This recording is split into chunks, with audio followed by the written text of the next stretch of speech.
let's continue our analysis of Billions.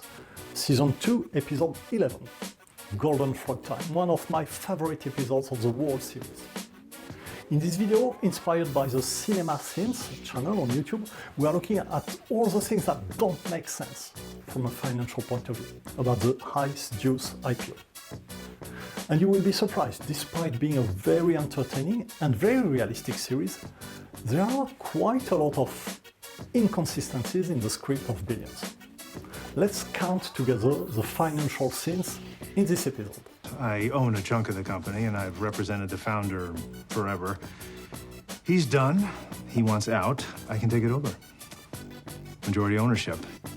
If the company is close to an IPO, why would the CEO quit before that?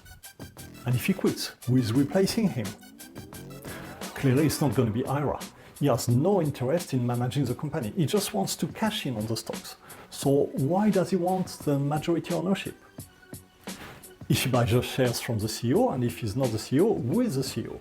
Or why does nobody care about him or her? I'm worth $125 million. At this number, I'm worth close to $250 million. If Ira was worth $125 million at 18, now that the stock is closer to $30, it should now be worth about $210 million, which is $40 million away from the $250 million he's bragging about. I did.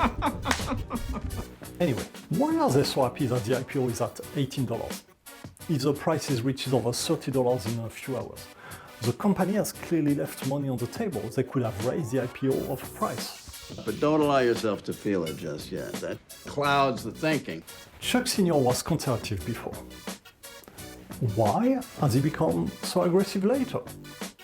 Double my position at the market. Another point, short sellers cannot just crush you by being short aggressively. Ask the Tesla shorts. Get out of the stock, Chuck, any way you can. They're going to crush you. Is that so? How can they short the stock? This is a red light short.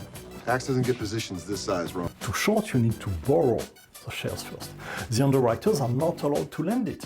It would be very, very hard to find stocks to short in a decent amount on the day of the IPO. People are getting sick.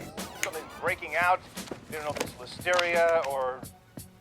And here, why is Ira calling Chuck at work to tell him what happened? Chuck is not supposed to be involved in the deal at all. This is fucking horrible. Is there any way you can sell?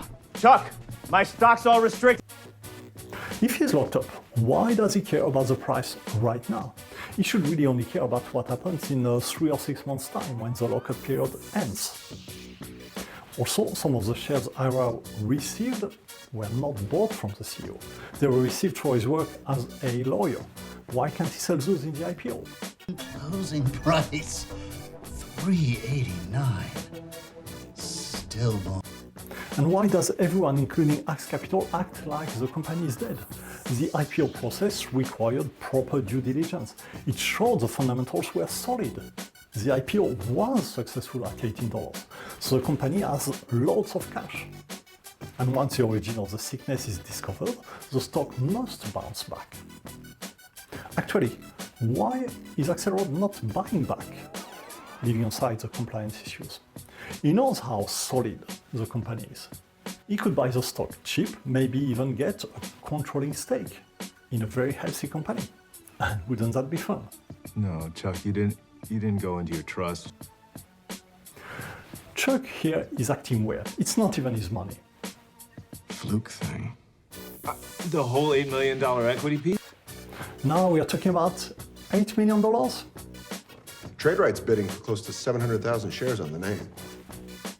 We know that Chuck Sr. bought 700,000 shares at $30, so that's $21 million. And that's half of the amount. And then he has lent Ira some money. There is definitely something wrong with the math here. How much? All of it. And here, that's on the whole amount. He has actually lent some money to Ira.